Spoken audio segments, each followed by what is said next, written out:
Minggir deh.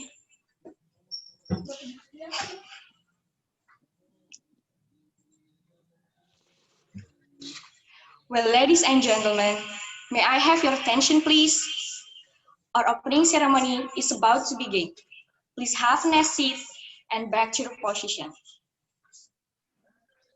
Assalamualaikum warahmatullahi wabarakatuh.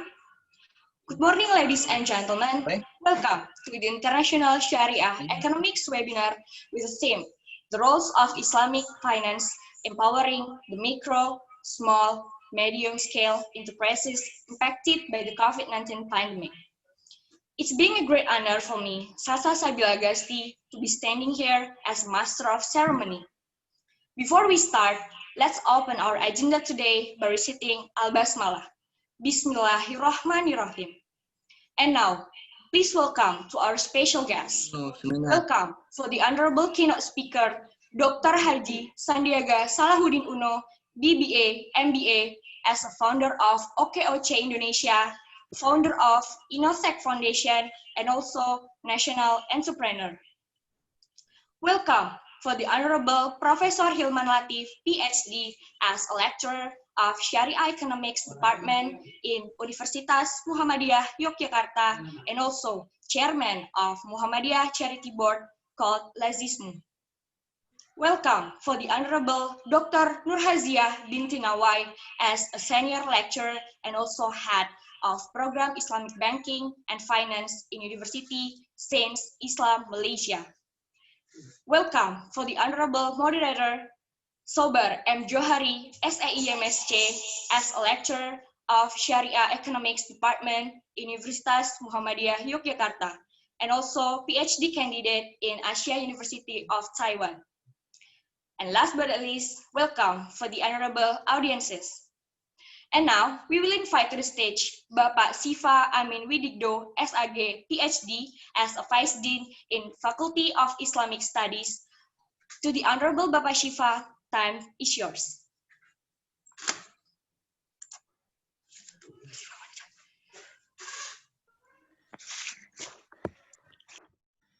Okay, Assalamualaikum warahmatullahi wabarakatuh. Waalaikumsalam warahmatullahi. Alhamdulillahi rabbil alamin, hamdas syakirin, wa nahnu ala dzalika minas syahidin, asyhadu an la ilaha illallah wa asyhadu anna Muhammadan abduhu wa rasuluh. Allahumma shalli ala nabiyyina Muhammad wa ala alihi wa ashabihi wa man tabi'ahum bi ihsan ila yaumiddin. Amma ba'd. Thank you for all the attendees. Good morning, everybody. Good morning, and I would like to welcome everybody to this international event, to this webinar, or some call it Zoominar, a seminar in Zoom. I would like to extend a special warm welcome to Pak Sandiaga Uno, if he is here, also all distinguished speakers, Ibu, Bu Nurhaziah binti Nawai from USIM Malaysia, also Professor Herman Latif. I believe they are very busy, and during their busy times, we really appreciate that they can spend their time, share with us their expertise, knowledge, and probably also experience with all of us. So all of us can learn, can study, and hopefully can practice sometime in the near future, right?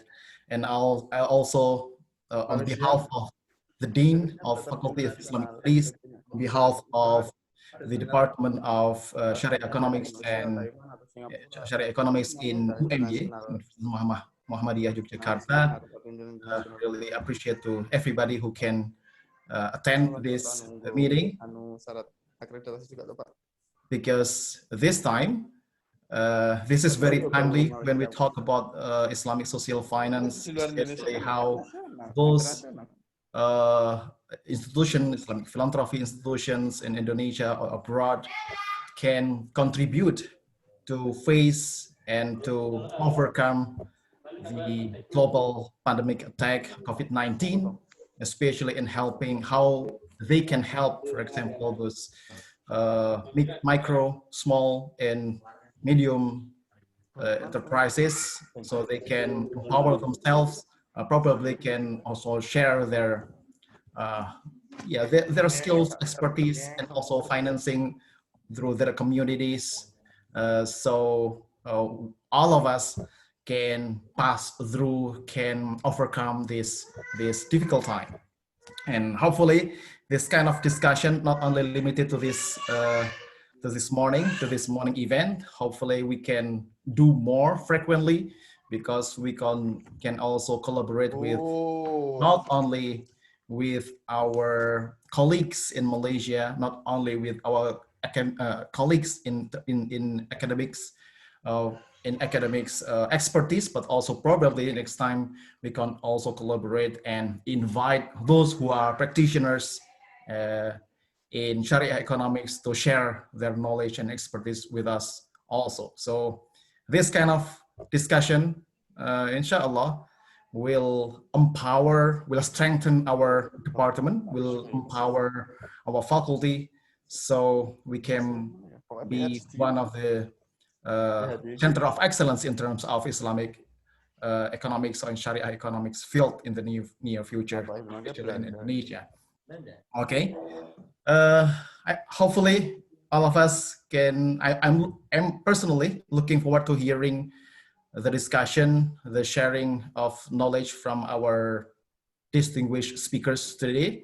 And hopefully all students, all colleagues, all lecturers in UMB or also outside UMB can take benefit in this learning opportunity. Hopefully all of us can take benefit, take some lessons and also some insight, so all of us can play our own role in our field, in our capacity to face this challenging time, especially during this COVID-19 pandemic attack. Thank you very much. I hope everybody enjoy, and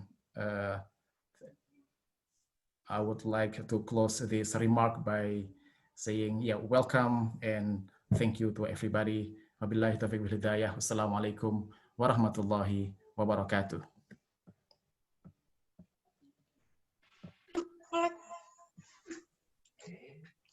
Thank you, Bapak Shiva, for the welcoming speech. It's now my deep pleasure to introduce Dr. Haji Sandiaga Salahuddin Uno, BBA, MBA, to deliver keynote speech. Ladies and gentlemen, please welcome Dr. Haji Sandiaga Salahuddin Uno, BBA, MBA.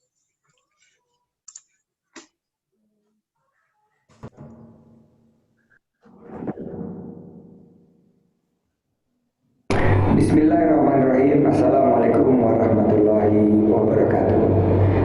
Salam sejahtera bagi kita semua. Alhamdulillah, alhamdulillahirabbil alamin, wa bihi nasta'in ala umuri dunya waddin. Salatu wassalamu ala asrofil anbiya'i wa mursalin wa ala alihi wa sahbihi ajma'in, amma ba'd. Saya ingin mengucapkan terima kasih kepada Universitas Muhammadiyah Yogyakarta yang dalam kesempatan ini sekali lagi mengundang saya untuk memberikan pandangan saya berkaitan dengan tema The Roles of Islamic Social Finance in Empowering the Micro, Small and Medium Scale Enterprises Impacted by the COVID-19 Pandemic. Jika kita lihat dalam konteks kekinian, zaman now, perkembangan Islamic Finance menarik dan penting. Syukur kepada Allah Subhanahu wa Ta'ala, kita masih diberikan kesempatan untuk menata ulang ekonomi kita di tengah pandemi ini. Karena selama ini sistem finance yang dihadirkan belumlah terbuka, belumlah berkeadilan, apalagi berkelanjutan. Islamic Social Finance hadir dengan memberikan solusi. Salawat dan salam selalu tercurah kepada junjungan kita Nabi besar Muhammad Sallallahu Alaihi Wasallam. Semoga kita bisa mendapatkan syafaatnya di yaumil akhir nanti. Dan kita di Indonesia sekarang negara berpopulasi muslim terbesar di dunia dengan total ada 250 juta saudara kita investasi 88%. Sayangnya hanya 40% orang Indonesia yang memiliki akses langsung ke layanan finansial perbankan. Akhirnya kita mendapatkan banyak sekali teman-teman kita yang ingin merdeka secara keuangan, mandiri secara ekonomi, harus bergantung kepada rentenir, bank keliling, bank emok, maupun pinjol abal-abal.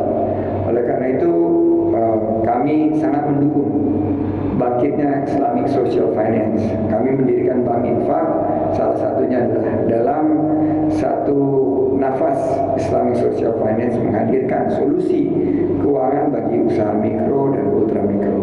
Menurut OJK Islamic Finance, market share-nya baru 8%. Malaysia sudah tembus 20%. Gagasan Islam tentang infak dan amal soleh harus kita bawa untuk kita gunakan kepada kebaikan masyarakat. Bagaimana kita mengangkat kesejahteraan masyarakat dan membawa kemaslahatan umat. Sebetulnya kalau kita tarik ke belakang, gagasan Islam tentang infak dan amal soleh jauh lebih maju melampaui zamannya.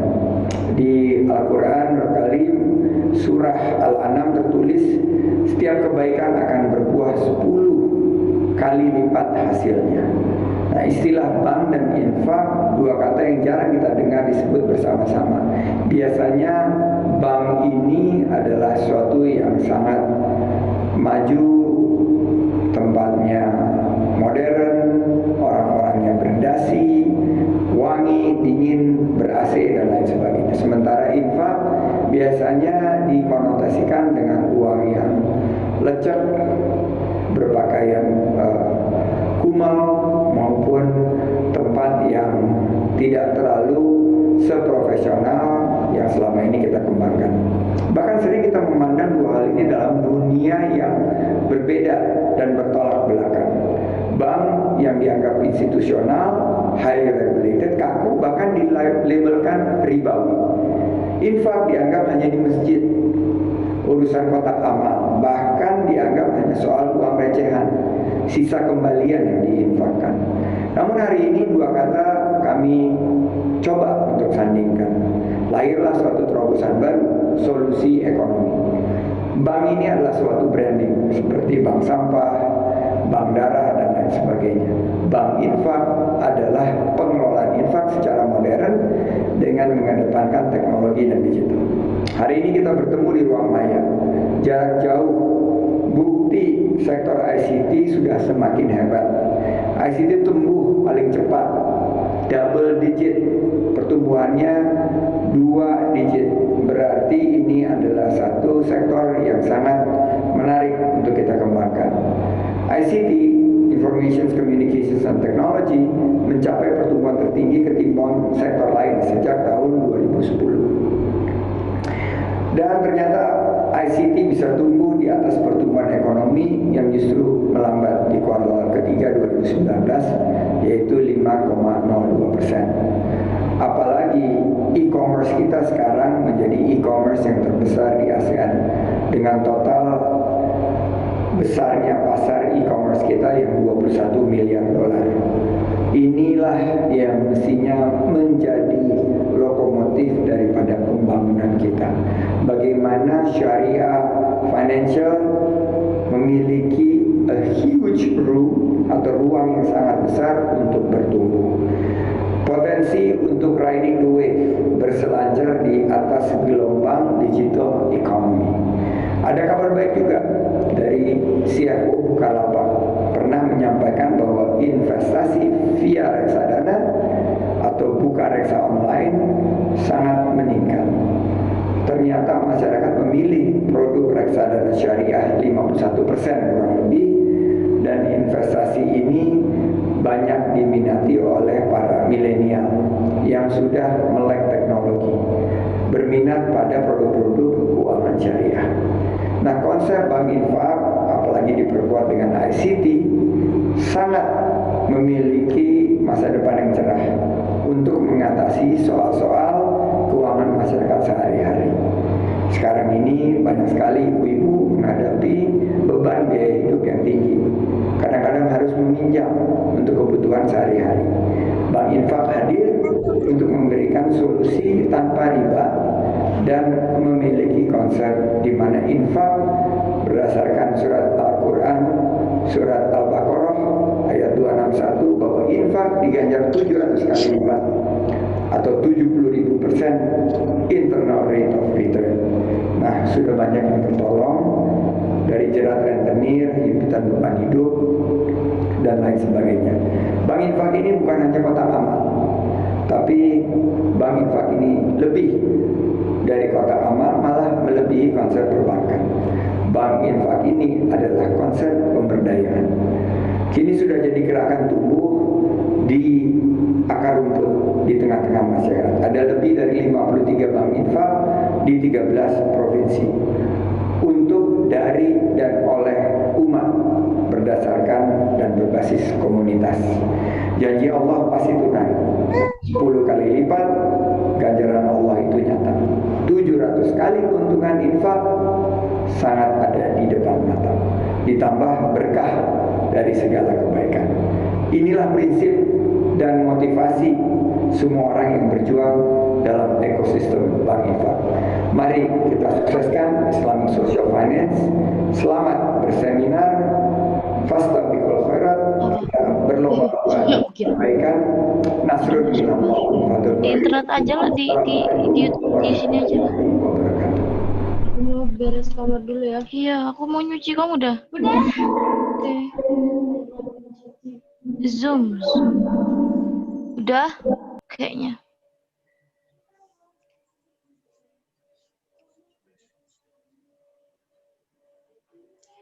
Thank you, Bapak Sandiaga Salahuddin Uno, for the insightful speech. We do really apologize for this because Bapak Sandiaga Uno was unable to attend the webinar, so we just present the video. Okay, ladies and gentlemen, now we come to our main program, plenary session, who will lead by our moderator, Bapak Sobar M. Johari, SAE, MSc. He is a senior lecturer of Sharia Economics Department in Universitas Muhammadiyah Yogyakarta and also PhD candidate in Asia University of Taiwan. Please welcome Bapak Sobar M. Johari, SAE, MSc. Bapak Sobar, time is yours. Oke, Assalamualaikum warahmatullahi wabarakatuh. Oke, Caca, thank you, Caca. You listen me? Caca?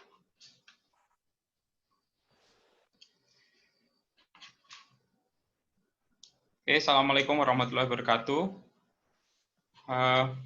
Ladies and gentlemen, Bapak Ibu sekalian,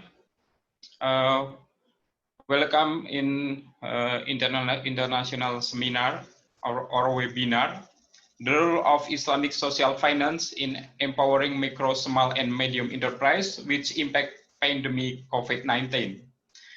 Okay, talking about community empowerment is indeed interesting, especially when it's come to Islamic economy in mind of the COVID pandemic. Okay, in this event, we invite speakers who are already well known and of course expert in this topic, and is already present among us. First speaker, Professor Hilman Latif, PhD. He is senior lecturer of Sharia Economic Department, Universitas Muhammadiyah Yogyakarta, and chairman of Muhammadiyah Charity Board or Lajismu. And the second speaker is Dr. Nur Haziah binti Nawai. She is, I think, is very famous in Malaysia and Indonesia because she is expert about this topic. And she is a senior lecturer, head of program Islamic Banking and Finance, Faculty of Economic and Muamalat, University Sains Islam Malaysia. Okay, ladies and gentlemen, because our time is limited, we will give each speaker, I think about 30 minutes to explore their idea. And after two speakers, we will give a question and answer session or dialogue. And I think Bapak Ibu sekalian prepare for a question. Please write in box or write in box and please call the full name. And okay, to shorten the time, let's just listen to the speaker presentation. First, Prof. Hilman Latif. To Prof. Hilman Latif, we respectfully welcome it. Prof. Hilman. Can I be a second speaker? Okay, Prof. Hilman. Halo, Assalamualaikum warahmatullahi wabarakatuh. Waalaikumsalam warahmatullahi wabarakatuh. Okay, I thought Sunday will be longer, so I moved to another place. So my condition is not ready for playing my video, but later on I will turn on the video. Thank you, Pak Sobar. Ladies and gentlemen, I would like to thank for being invited in this international webinar, and very honored to be part of this seminar because I believe the topic is very timely. It's needed by not only observers but also the result of the discussion will be meaningful for policymakers as well as activities of Islamic economy or Islamic finance. Thank also to Pak Dr. Shiva Widikdo for the great remarks as well as Pak Dr. Sandiaga Uno for the speech.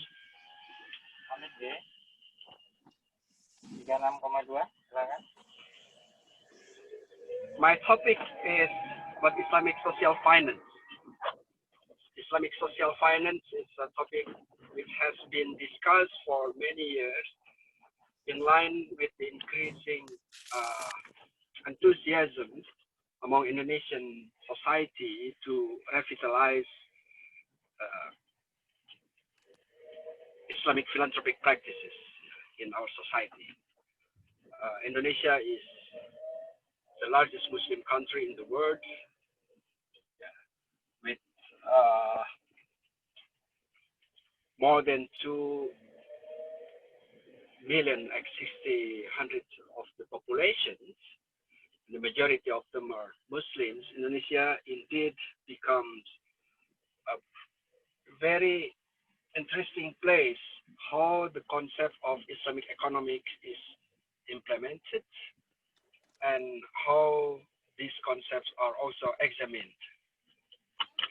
Because right now, or even for many a long times ago, the concept of Islamic economics has been reverberated, resonated in our society as an alternative means for our society in facing the crisis.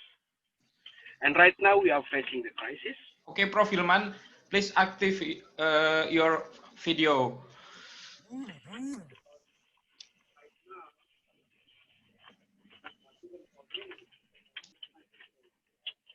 Could you, okay, probably in 3 minutes I will activate my video.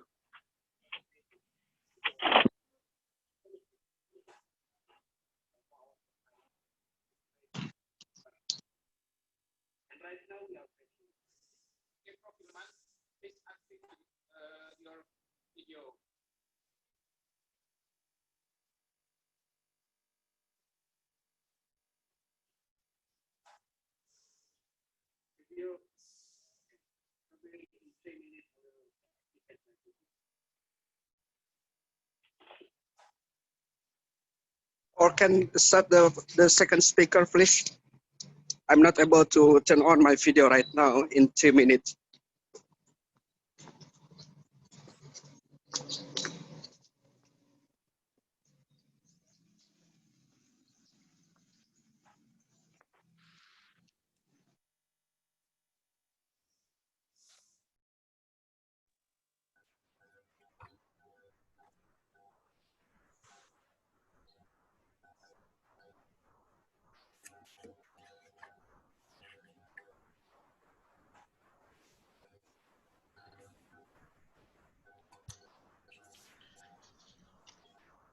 Okay, because Mr.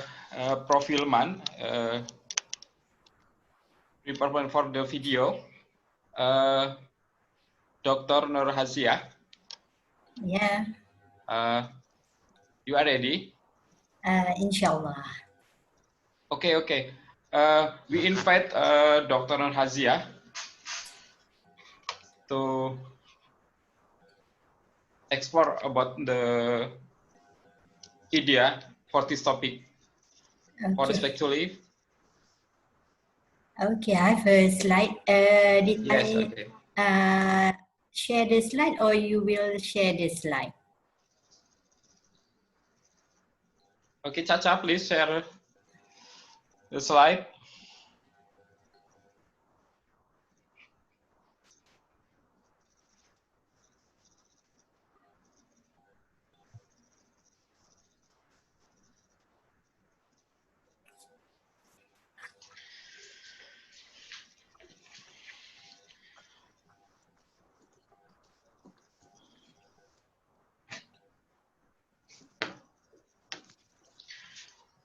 Okay, ladies and gentlemen, we invite the operator to explore the slide. This second speaker, Dr. Nur Haziah binti Nawai, this is senior lecturer and expert about this topic, about the social, economic, and community empowerment.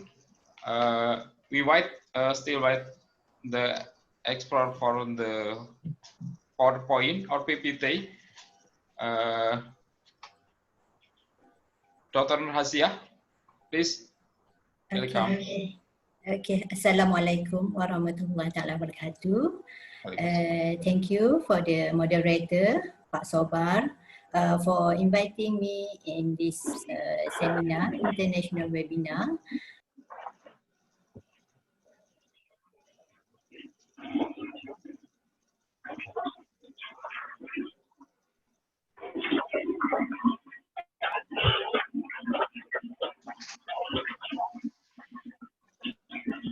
Okay.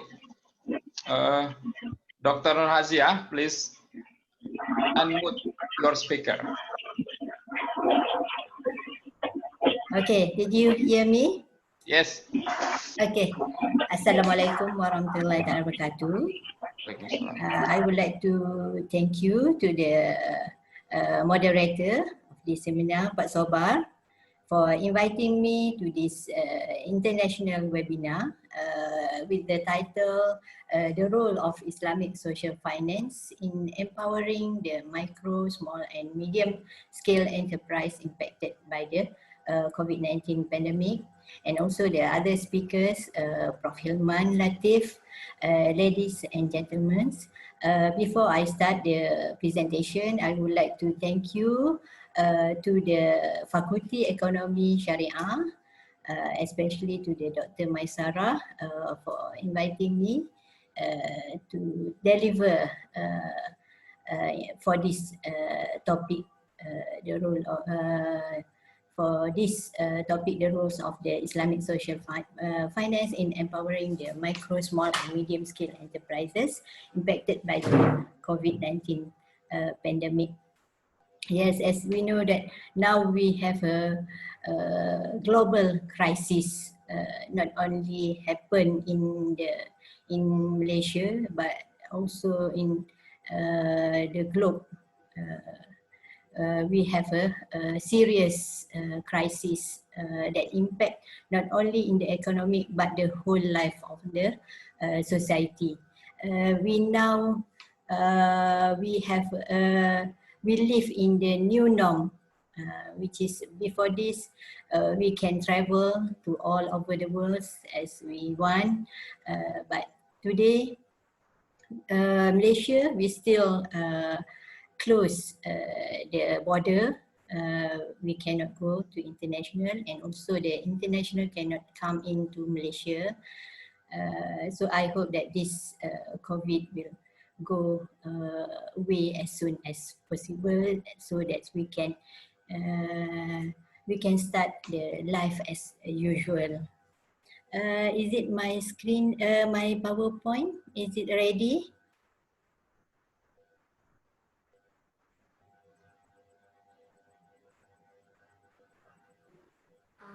I can see the slide.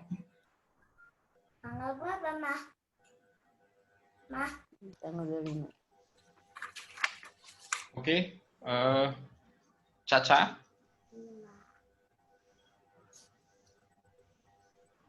Hello, Caca.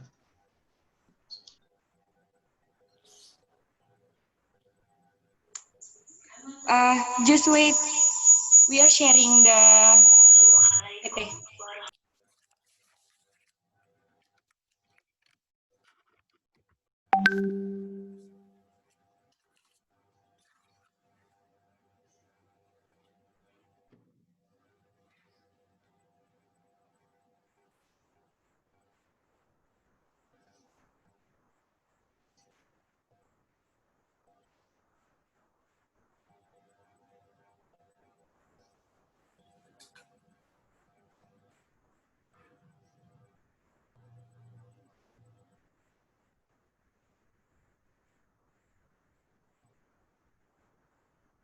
I miss Indonesia actually.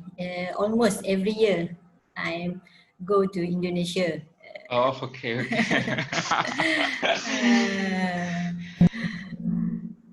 Sorry, doctor. This I think there are any trouble in Okay. this area. Okay. Or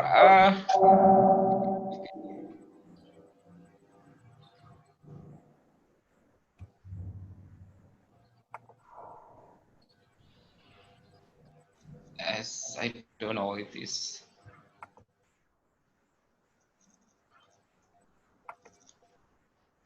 Or Sarah from. Okay, I will try. Okay. I try share from my laptop. My laptop.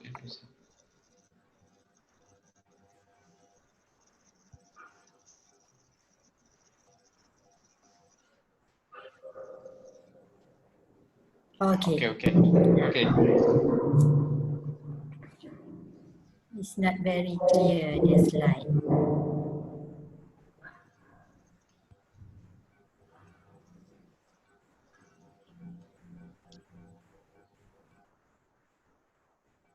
Okay.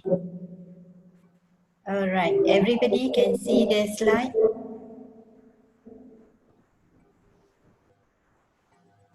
Okay.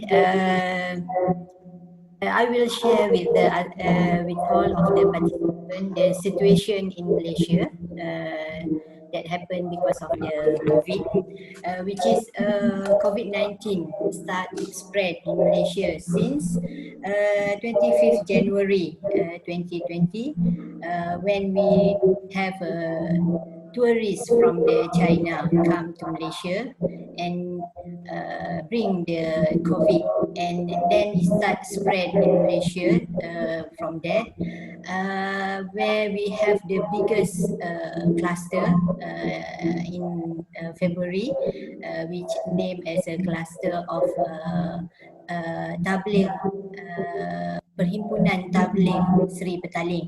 That's a big cluster that after that is spread, the COVID spread all over the Malaysia. And then as we know that the WHO they declare as a pandemic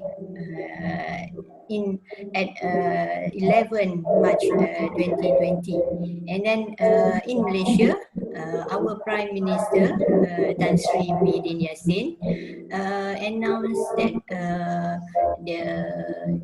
country was locked down, start at 18 March 2020 to curb the spread of the disease and to protect the rakyat. Which is we totally locked down the country, where the lockdown duration until now we are still in the movement control order, which is we have a 6 phase of movement control order, start from 18 March 2020 to 31st March, our first phase of PKP, Perintah Kawalan Pergerakan. And then we have a second phase, 1st April to 14 April. And then third phase, 15 April to 28 April, which is in this time, start from 1st April until 12 May, we have a Perintah Kawalan Pergerakan diperketatkan, which means that everybody need to stay at home. We cannot go out. The army and police take place to control the country. All we cannot cross the state. We just only stay at home.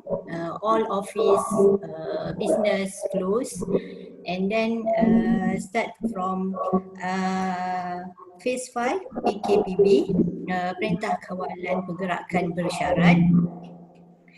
Start from 13 May, the government open the activities, economic activities, but it's still under the we have a strict SOP, which is like the theme park. We still cannot open the tourism can, but only for the local domestic tourism. We cannot go travel outside outside Malaysia until today. We're now in the phase 6 PKPP, Perintah Kawalan Pergerakan Pemulihan, starting from 10 June until 31st August. But I'm not sure either the government will continue the PKPP, because now we are still have the cluster, new cluster, and then the number of COVID still increase up and down every day. Okay, I'm sorry, Dr. Nurhazia. Any echo or feedback in your sound? Yes. Any echo or feedback in your sound? Oh, I don't. You would you like to turn off one speaker? I have to turn off one speaker. I already. Okay. Okay. Is it not clear? Still echo. Okay. Okay. Can we move to the next slide? Yes. Okay. Okay. Which is in this movement control order, all activities, including economics, were stopped. Only essential services are allowed to operate, such as hospital, pharmacy, grocery stores, electrical and water supply.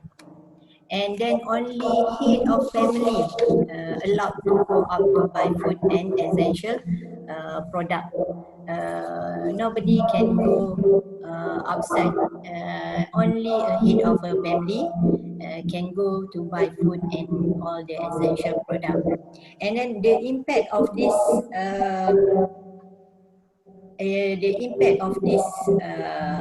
COVID-19, our GDP Malaysian in the second quarter 2020 shrank to negative 17.1%, which is the worst in ASEAN.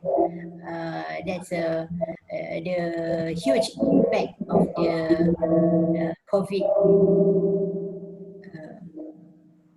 And then the employment rate increased from 3 to 3.5% to 4 to 4.5% in 2020. This is based on the Rating Agency Malaysia 2020 study. And then in May 2020, 826,000 unemployed, increase 47.3 thousand from April 2020. The impacted sector from this COVID-19 is on the services sector, such as tourism, like hotel, travel agency, theme park, airline, hospitality, and also construction. This is the most impacted sector in the COVID-19 pandemic. Okay, next. This is the rate and unemployment rate in Malaysia from January to May 2020, which is we can see that the increasing of the unemployment rate from 3.3% to 5.3% in only in 3 months of the movement MCO, movement control order, from March to April, from March to May. Okay, next. This is the COVID case until yesterday, 24 August 2020, which is we have a cumulative 9,274 cases total, and we have luckily in Malaysia, the total deaths is very low, which is only 125, and the total recovery is 8,965. That's the data yesterday. But every day they have still new cases. Like yesterday, we have 7 new cases of COVID, and we have still new cluster, small cluster that when we don't we not detain the cluster, it will spread to the others. Okay, next. Is my voice clear? Sorry, not clear, doctor. Not very clear. No, not clear. Sorry, do you use Zoom? I think very clear from my side. Okay, is it clear now? And also hear the sounds behind. Yes. From Sharia. Still an echo. Yeah. But I only use one mic here. Okay. Okay. So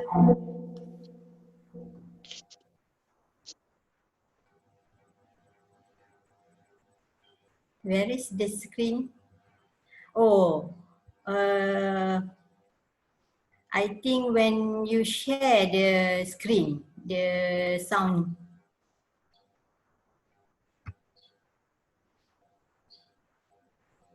Yeah, it's clear now, very clear. Yeah, now very clear. Okay, can we go to the next slide? Yes, I'm also hear the background sound.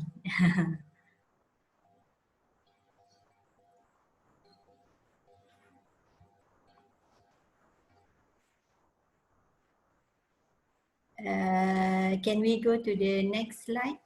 Z, move to the next. Okay, next slide. Chacha.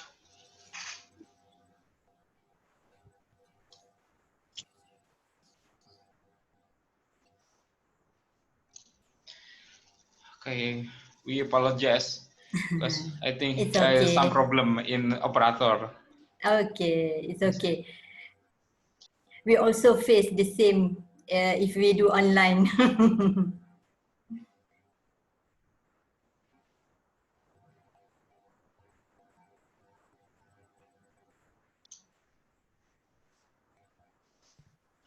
Probably better if the speaker directly operates this, not from the secretariat.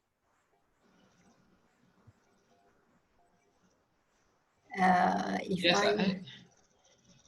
Or doctor, would you like to share directly from your laptop?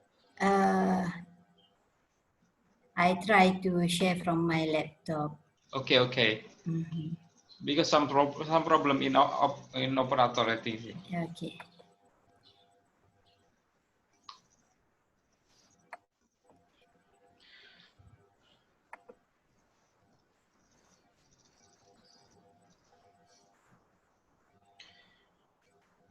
Okay, still wait the Dr. Nur Haziah prepare to share the. Okay. Okay. Can you see the slide? Not yet. It is just from operator. I already share my slide. Yeah, it appears. Is it appear? No. Yeah.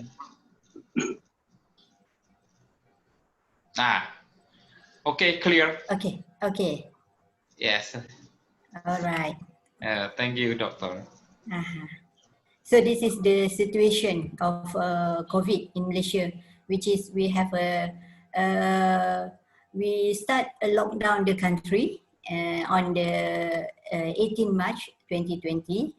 It's announced by our Prime Minister Tan Sri Muhyiddin Yassin to curb the spread of the disease and protect the rakyat, which is we until today we have a 6 phase of lockdown duration. First is a PKP, which is Perintah Kawalan Pergerakan. It starts 18 March to 21st March. And then today we are in the phase 6 PKPP, Perintah Kawalan Pergerakan Pemulihan, start 10 June to 31st August 2020, which is based on this. After the government announced the PKP, all activities, including the economic war, were stopped. Only essential services are allowed to operate, such as hospital, pharmacy, grocery stores, electrical and water supply. And then only head of the family are allowed to go out to buy food and essential services. And the police and army take control the country. We cannot go to the shopping complex as usual. All shopping complex businesses are closed, and also the state borders are closed. So it's a quite hard time for us. And the big impact of this lockdown, the GDP in Malaysia. Our GDP in the second quarter 2020 is shrank to negative 17.1%. It's the worst in ASEAN because all the activities are stopped. So we cannot produce the manufacturing and also the services. So it's impact to the GDP in Malaysia. And the impact to the country is the unemployment rate, which is unemployment rate was increased from 3 to 3.5% to 4 to 4.5% in 2020. is based on the study done by the rating agency Malaysia, RAN. And then in May only, in May 2020, 826,000 unemployed. It's increased 47.3 thousand from April 2020, which is the most impacted sector is the services sector, such as tourism, like hotel, travel agency, theme park, airlines, hospitality, and also the construction. And this is the unemployment rate, which is based on this. Normally, in Malaysia, the unemployment rate is between 3 to 3.5%. But after the lockdown in March 2020, the unemployment increased drastically from 3.9 to 5 to 5.3 in May. That's a very huge increasing in the unemployment rate. And then this is the COVID case as 24 August, yesterday, which is now the Malaysian, because of the we totally locked down the country, so the disease is not spread as other countries. We are lucky. Total as today, as yesterday, we have the total positive case 9,274 only. And then luckily in Malaysia, Alhamdulillah, the total deaths is only 125 as yesterday. And total recovery and discharge from the hospital is 8,965. That's but every day we have a new cases and new cluster, which is yesterday we have a new cases 7, and then this is the total COVID by the state, which is the highest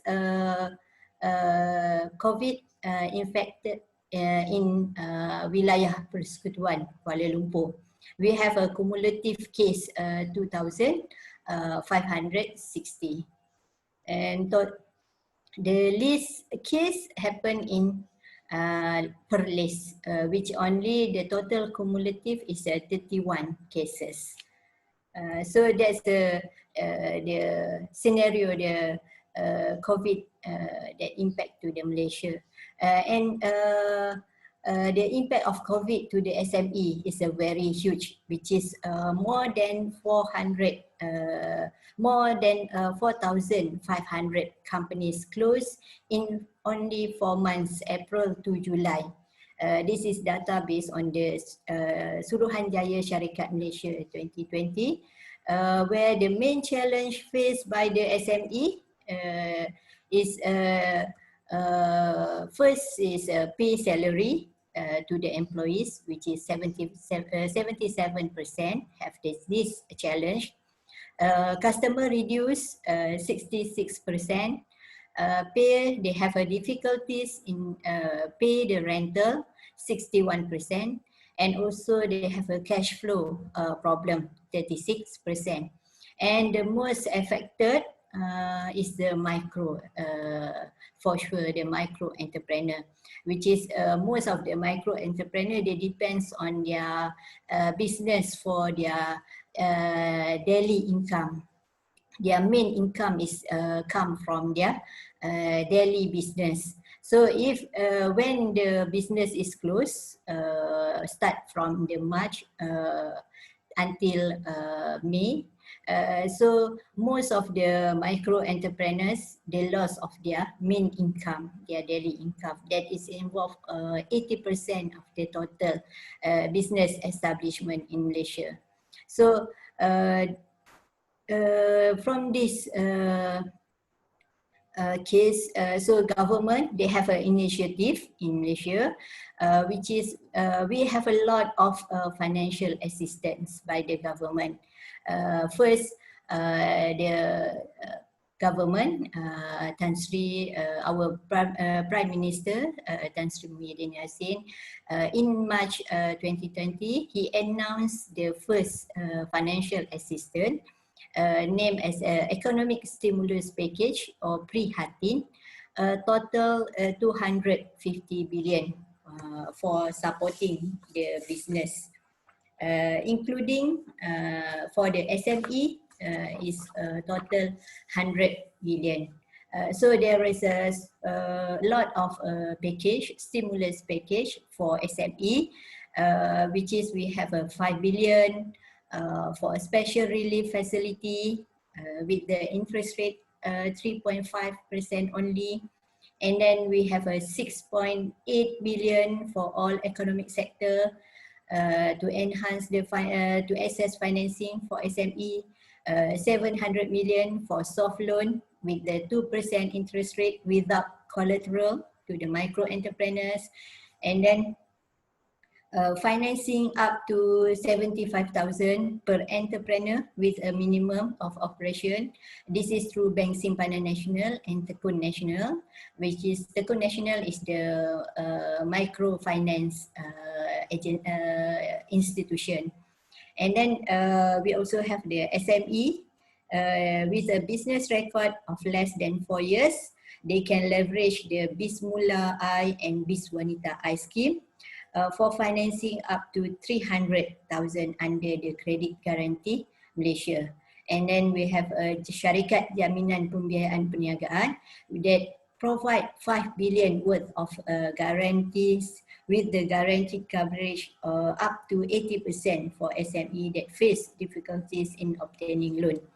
And then beside the Prihatin, in April 2020, the government announced the additional SME because SME is the most affected sector because of this pandemic.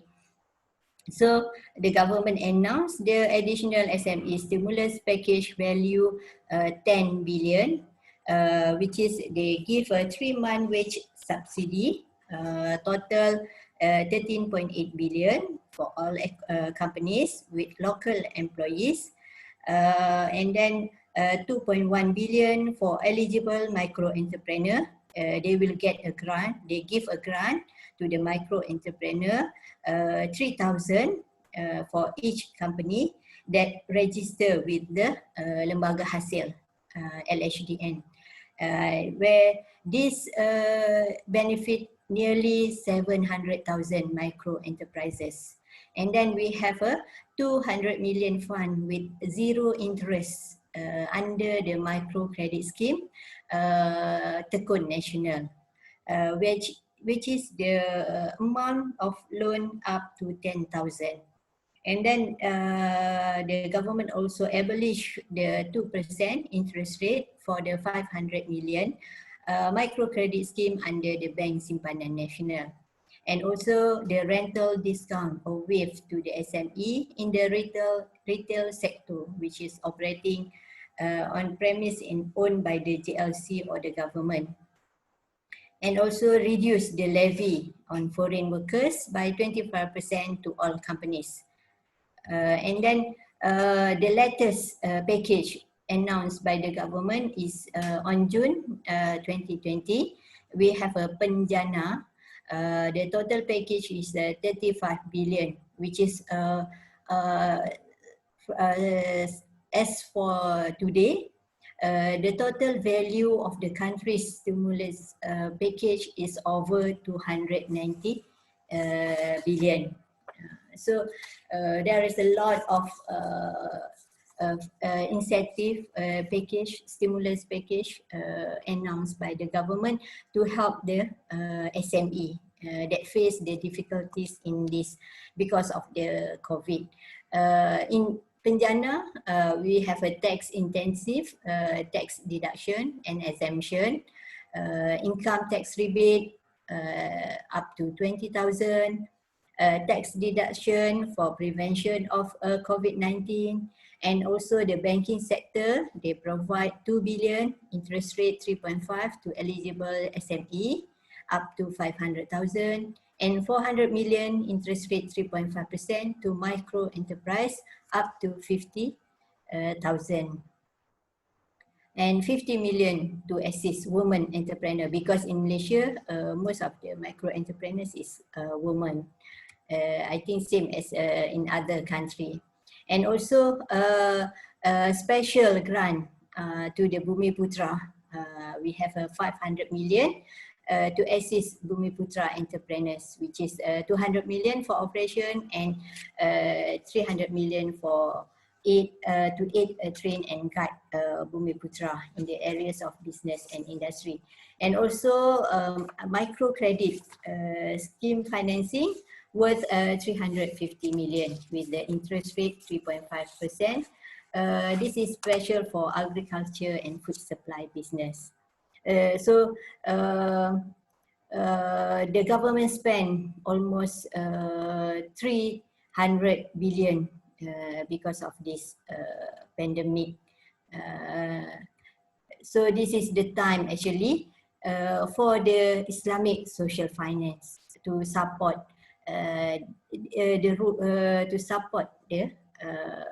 the micro entrepreneur, the small entrepreneur. I think we have in Malaysia we have a lot of financial assistance that received from the government. So this is the time for the Islamic social finance to initiate program like social social financing program that can be introduced. For example, like collaboration between the Islamic banking institution and state religious to come up with the social donation for initial capital for the micro entrepreneur, or they can use the zakat fund and match with the microfinancing at affordable rate. Now we have like Selangor, Wilayah Persekutuan, they have a zakat fund that give based on the microfinancing, which is they give a microfinancing fund using the zakat to the micro entrepreneur, but it's specifically only for the state like Selangor, Wilayah Persekutuan, and Johor. And then I think I agree with the Dr.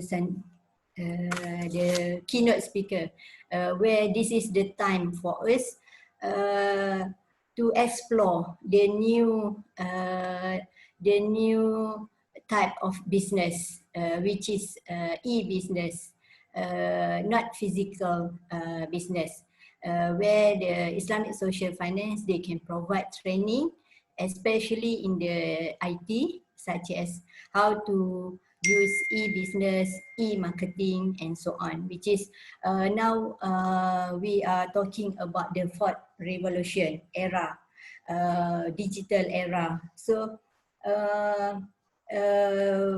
where we do business not only for the local community. Before this, especially the micro entrepreneur, they only provide business, they sell product to the local community. So when the COVID-19 happened, so they cannot sell the product because they have to close their business. So this is actually this is the time for them to explore new business, which is where they can sell their product through online business. But lack of access to information, skill, and technology are among the weaknesses faced by the micro entrepreneurs in Malaysia. So we need to give training. We need to help the micro entrepreneur to use the technology to market the product outside. We can go, we can sell the product outside, not for the local only.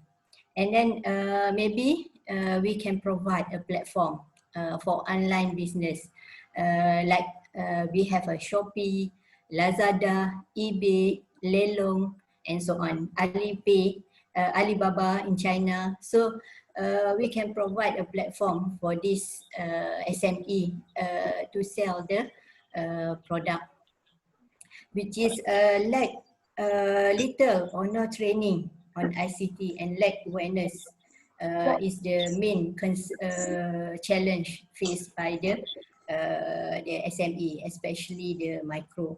And then the most important things is the spiritual assistance, mental, especially to the most affected micro entrepreneurs, which is the emotional stress, anxiety because of the COVID, which is in Malaysia, the rate of divorce rate increase, stress increase, mental health illness increase, because most of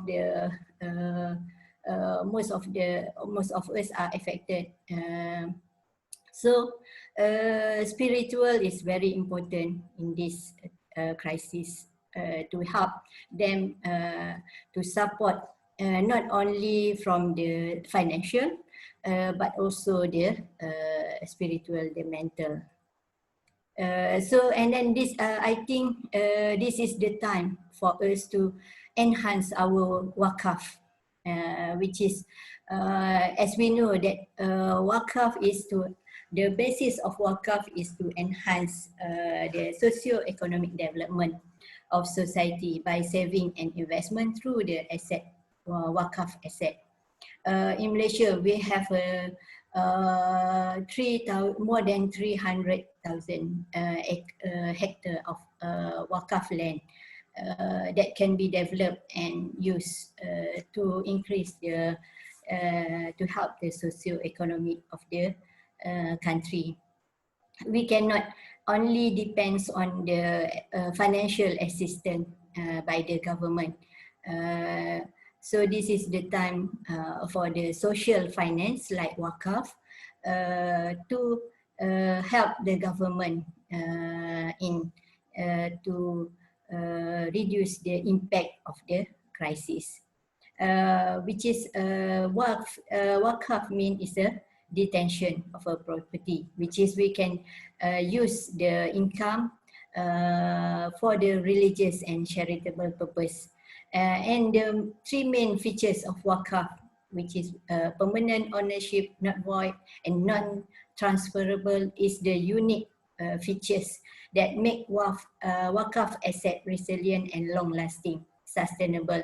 So any situation of the local and global economy that we face today, like COVID-19, I believe that the wakaf institution will remain strong because the wakaf asset is free of debt and financial burden.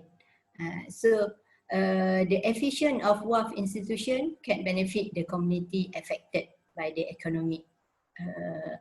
Then indirectly, the role of wakaf can reduce the burden of the government in meeting the socio-economic need of the poor group. But in Malaysia, the wakaf institution is under Majlis Agama Islam Negeri. So every state is they have a different wakaf administration, wakaf management. So that's the challenge of wakaf. So I think the corporate wakaf is also innovation that can revitalize the wakaf institution, which is we not only depends on the Majlis Agama Islam to control and administer the wakaf asset. In Malaysia, we have the well-known of wakaf corporation, which is we have a Johor Corporation, JCOP. They launch the wakaf, corporate wakaf in 2006 through the Wakaf An-Nur Corporation.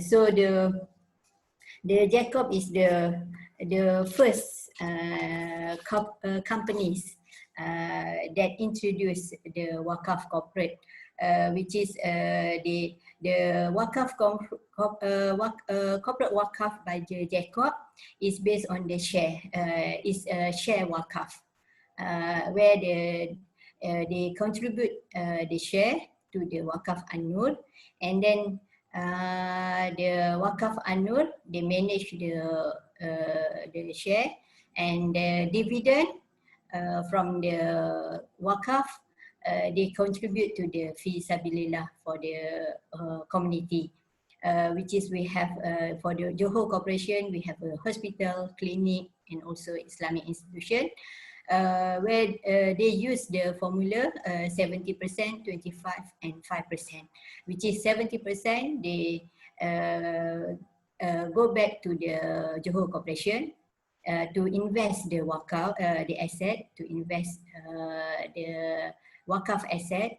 20%, 25% goes to the beneficial Wakaf, like hospital, clinic, and also Islamic institution, and 5% go to the Majlis Agama Islam Negeri. And then we also have the Selangor Wakaf Corporation, Perbadanan Wakaf Selangor.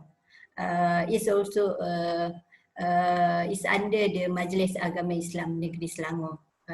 Is also a good corporate Wakaf, which is the joint venture with the Bank Muamalat Malaysia Berhad, where Bank Muamalat Malaysia Berhad, they collect Wakaf asset, Wakaf fund through cash Wakaf from the individual and from the companies, and then they invest the fund.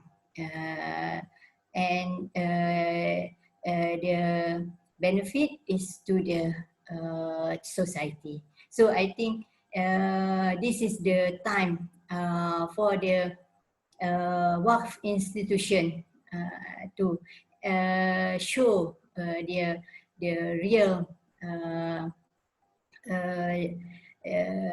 to show that they can help they can help the SME and also the country in this pandemic COVID, which is we hope that if we have efficient Waqf institution, it's a very good for the country. Anything happen like the economic crisis and so on, we have a huge amount. Okay, that's all. So I end the presentation. Thank you for listening.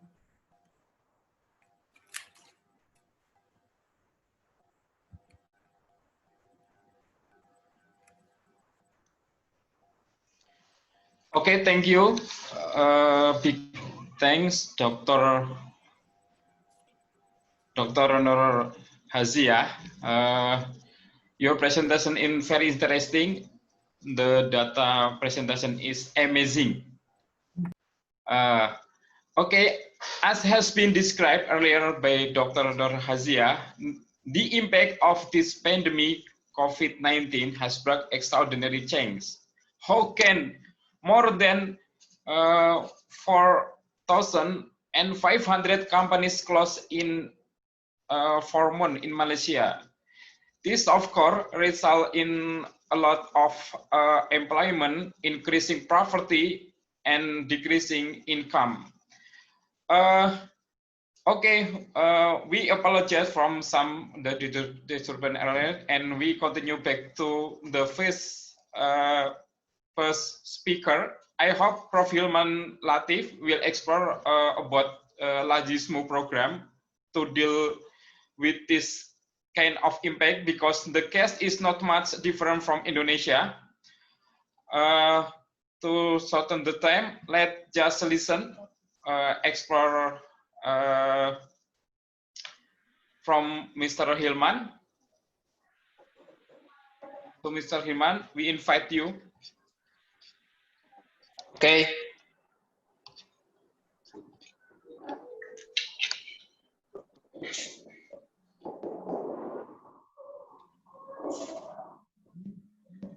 Okay, thank you, Pak Sobar, and ladies and gentlemen. I'd like to share some ideas of the Islamic social finance for micro business during the COVID-19 pandemic. Again, I apologize for the delay. But thank you for the presentation. My topic is about Indonesian experience, how to deal with the COVID-19 pandemic. And as mentioned before by the first speakers, Indonesia has been faced with a very difficult situation, very delicate context socially and economically, because right now Indonesia also witnessed more than 100,000 people affected by COVID-19. And we also witnessed economic stack, especially during March, April, and May, when lockdown spreads almost in many regions of Indonesia. And certainly this affected socially, economically, as well as give impact to the education sectors in Indonesia. After facing fear and uncertainty and insecurity, people start thinking how to revive from the pandemic, and how to face the pandemic, how to perceive the pandemic. And right now, it seems that Indonesian society try to convince themselves that they have to face the pandemic, while at the same time, they also have to revive the economy. And this policy was taken also by the government, which allows society to work by implementing procedure in all activities in the business, social, as well as education sectors. Ladies and gentlemen, Indonesia is one of the largest aspiring middle class in the world, as the number of middle class grow in the past 20 years due to economic improvement. But most of them, or most of the middle class, can be said as the aspiring middle class, or those who are not poor but have yet to achieve economic security, which means when pandemic affected society and lockdown were implemented in many regions, those aspiring middle class can easily turn into the poor. And that is the problem. And the number is huge. And because of this situation, the government has to take action. What I would like to share here is that not only government, it appears that civil society also play the role in revitalizing the economic sector, especially among low-income households in the society. Many workers, construction workers, restaurants, servers, or waiters, and many restaurants close, and people sometimes face difficulty, especially young generation, to find the food, and the school was halt, or stop their activities, and they should conduct the online teaching learning process. The farmers also face a delicate situation when the price down, yeah, because their products are very huge, but the buyer also decrease and so forth and so on. This is the fact, yeah, and therefore during the early stage of the pandemic in March and April, a lot of action or initiative were taken by civil society organization, including Muslim philanthropic organization. It is under this circumstance that I'm going to talk about Islamic social finance. What does it mean? I believe everyone here has already known that social finance is a kind of system, a framework to foster social change through financial scheme. And therefore, we add Islamic social finance, which means the source should be from also Islamic framework.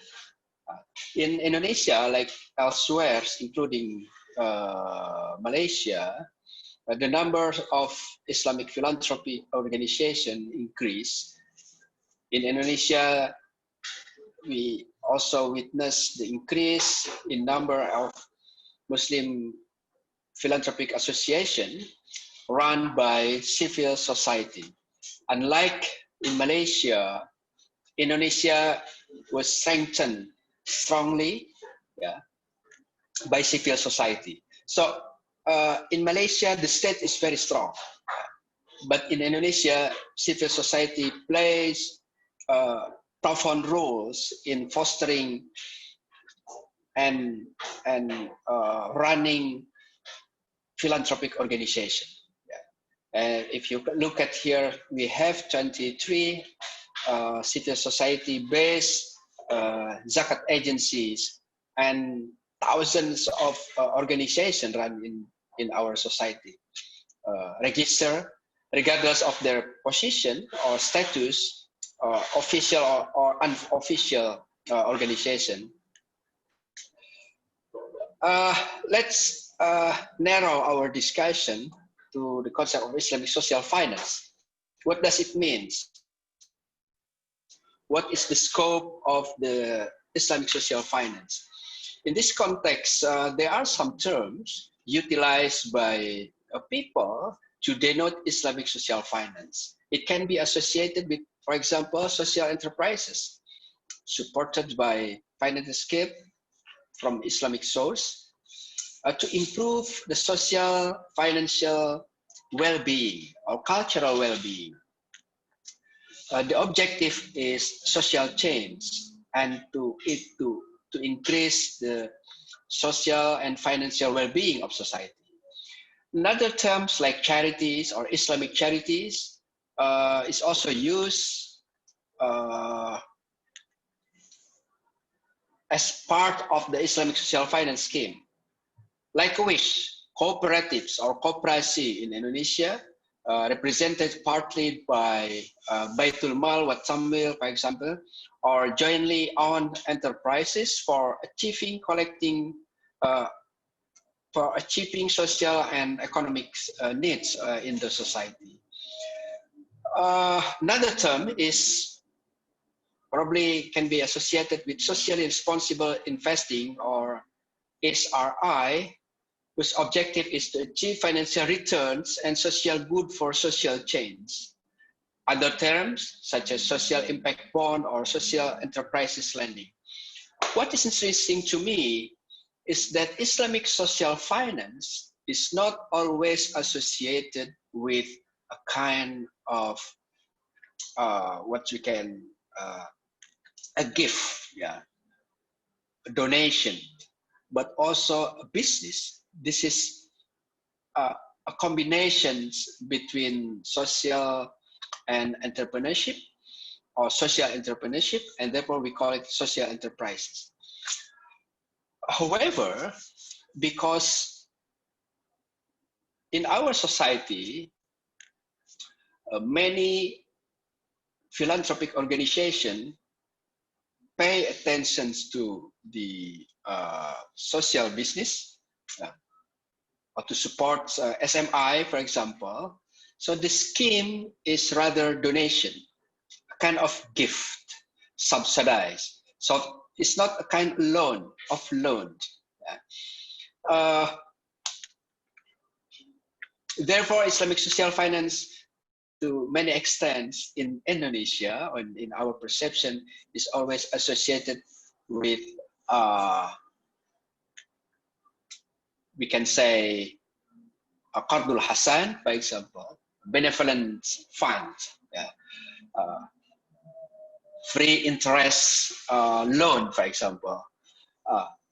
But the practice of Islamic finance is actually can also be regulated or be designed using real business, okay, with the market, it's just not free from the interest, or free from interest, but this is a kind of business. There should be a return from the institutions. So the lender should also return the money. And that is the problems that we are still facing. How to run this kind of institution? What kind of a source to support society with business based on the Islamic social financial system. And I'm wondering, and until now, still looking at the practice, because we have, for example, Islamic cooperatives loan, whose margins sometimes is higher than a bank.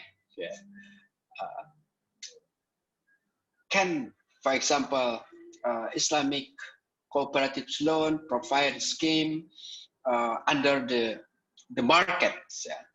So this is the challenge actually for our society in Indonesia, how to define Islamic social finance in different scheme to support our society during the pandemic crisis.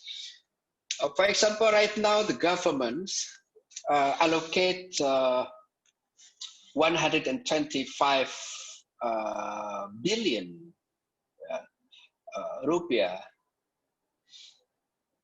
to subsidize the SMI, especially the micro business. If we look at the presentation previously, so the budget is half from the Malaysia. The budget is half from Malaysia.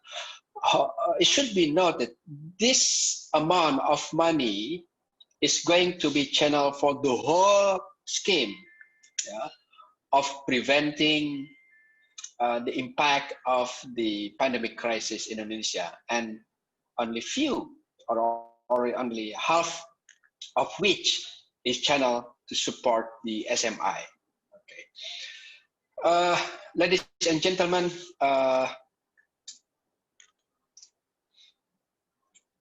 few months ago, we listened to announcement from the Minister of Religious Affairs about the allocation of Zakat Fund to combat the coronavirus. And now almost all Muslim philanthropic organizations that run Islamic social finance try to follow the regulation or the instruction from the government, and then allocate their financial budgets to prevent the impact of the pandemic.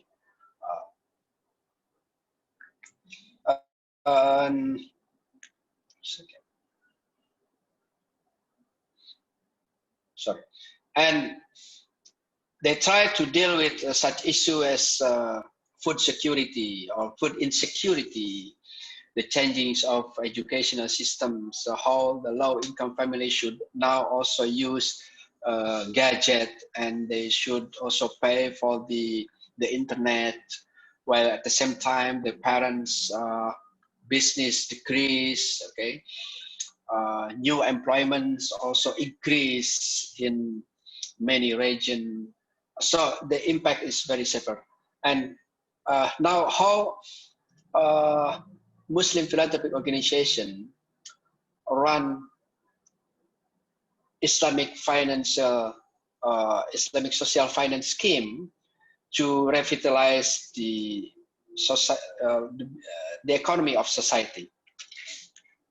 So far, we have seen 3 types of the scheme, types of beneficiary. The first, some organization, including the government, also address directly individuals. Okay, those who are individually assisted by kind of financial scheme to run the micro business, and this is also run by philanthropic organizations such as Lazis Muhammadiyah, Rumah Zakat, or Dompet Duafa, and so forth and so on. So almost all those philanthropic organizations address individual.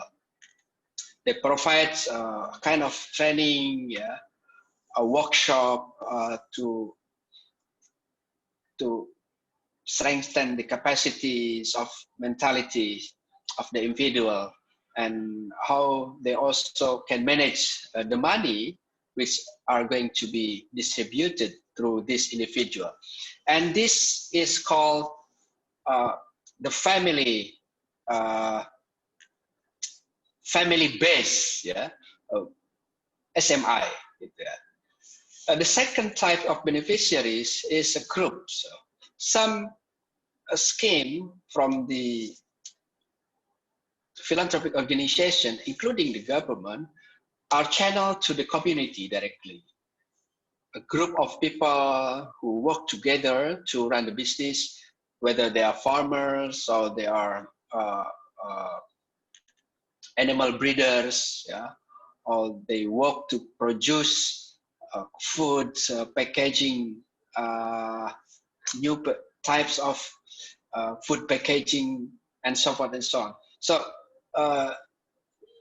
the beneficiaries is represented by group or community. And the last type is institution. Some SMI is run by institution, including Islamic institution, schools or pesantren, or just small foundation or organization run by certain group of society, such as disables, okay, villagers or farmers, and so forth and so on. That is who are working under the framework of organization. So the money from the government or from philanthropic organization are channeled through their organization. So these types of beneficiaries right now achieve again opportunities to strengthen their capacity, their small enterprises. But the question is how far they can sustain, yeah, their economic activities in this kind of situation of the pandemic. So this is the challenge for all beneficiaries as well as philanthropic organizations in order to run Islamic social finance smoothly. But my suggestion for everyone here is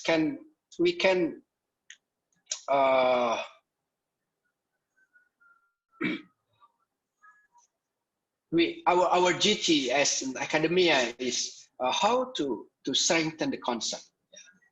How the lecturers or our participants here can also propose the suitable scheme to strengthen Islamic social finance system to be suitable to the beneficiaries in our society, especially the lower income families. Yeah.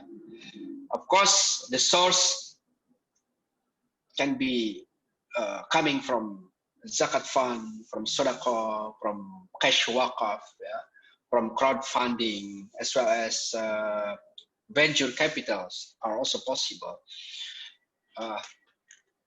We are now starting the project, whether from the government side or from the civil society side, to run Islamic social finance scheme. However, in my view,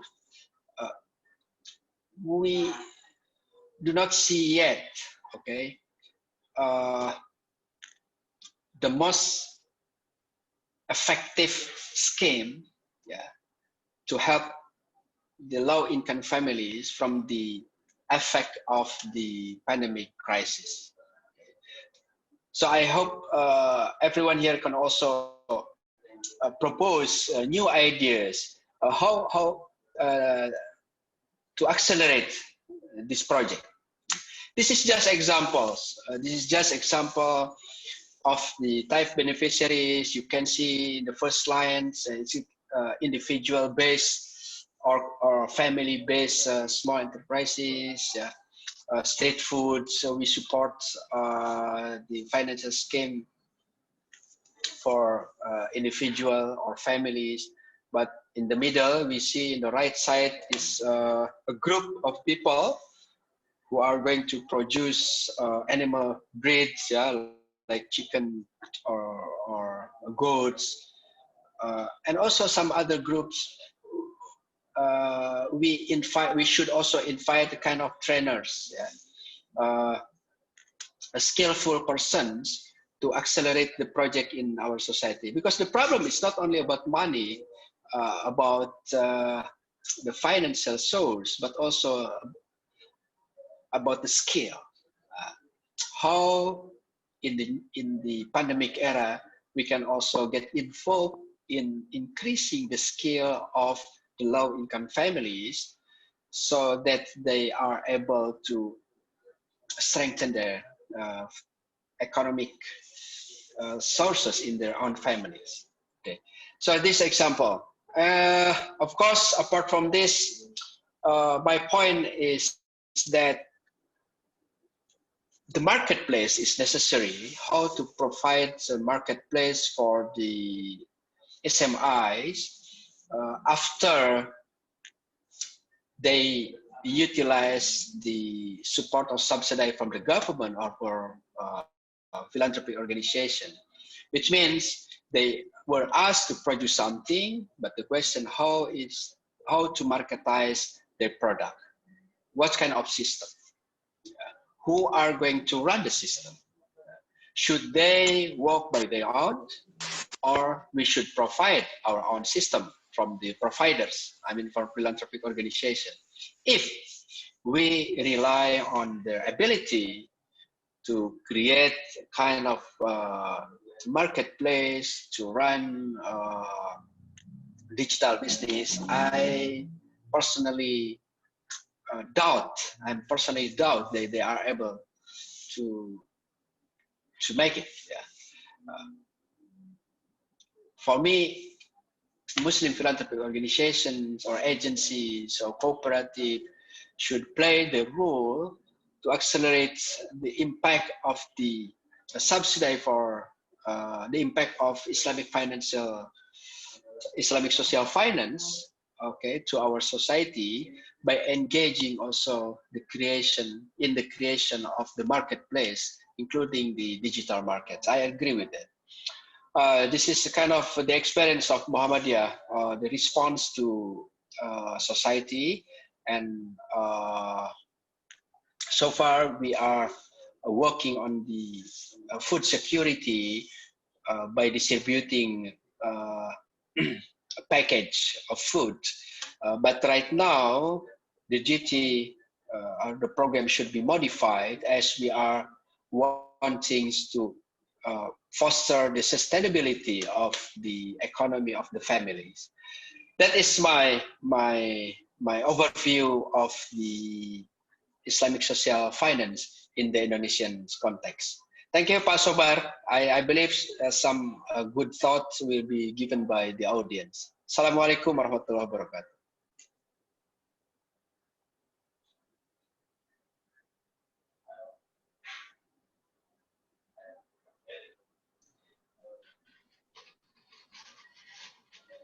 Okay, thank you, Mr. Hilman Latif, for presentation. Your presentation in very interested, I think, and same with Dr. Nur Haizia. It is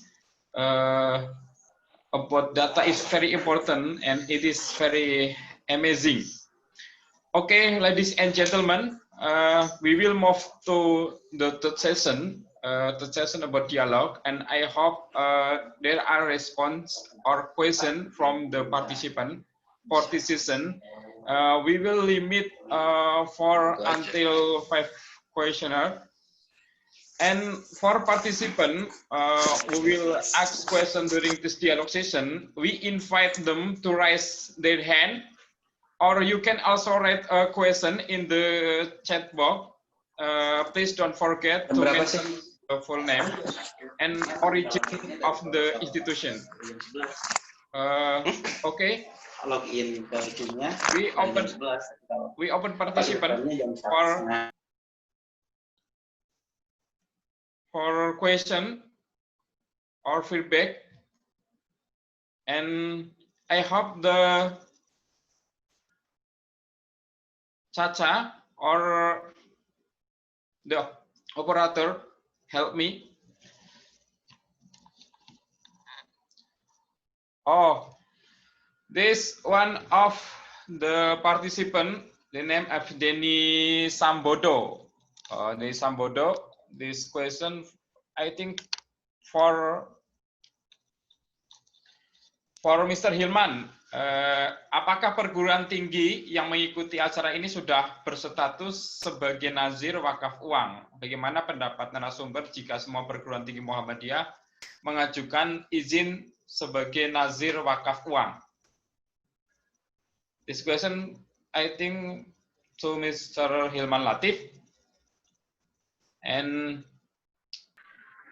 any questioner? Operator, can you help me? Where is the participant have raised hand?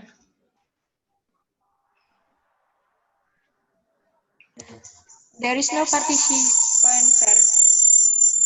Participant who raised hand. Okay, this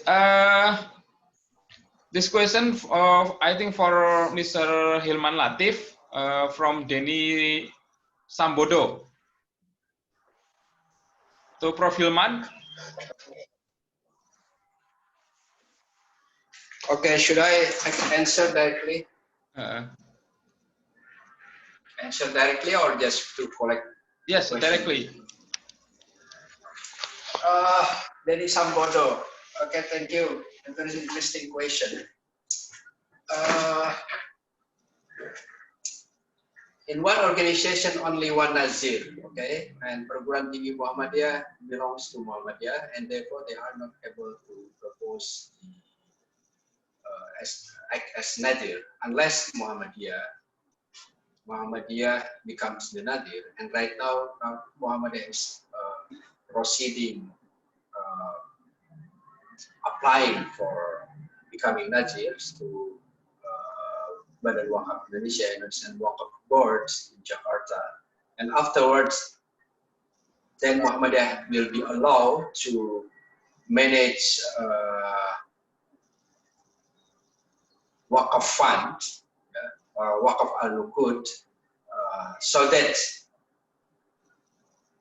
many types of Islamic financial scheme, Islamic social finance, can be created through a higher education institution. It should be noted that higher education institutions' responsibility is to educate society. So the objective is how to educate society, which means as a lecturer, as a professor, as a researcher, our duty is how to create various schemes to strengthen academically the perspective of empowerment of SMI. So that is my answer. This is possible for Muhammadiyah higher education to run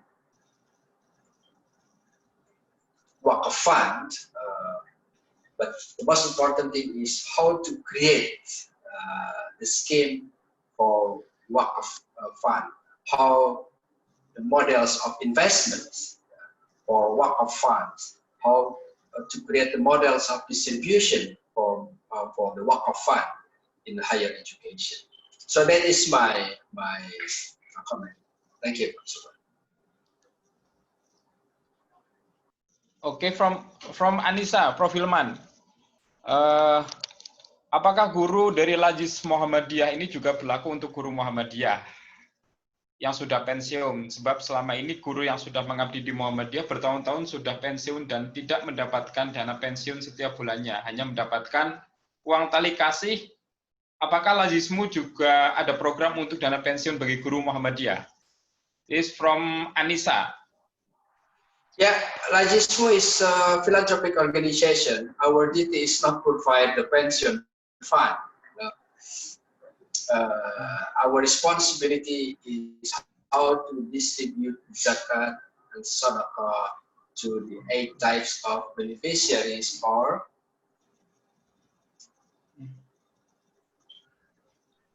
to the 8 types of beneficiaries. We are not seeing that Lajis Muhammadiyah as a philanthropic organization. The main objective is to create a kind of pension fund, pension scheme. No, we are not responsible for that.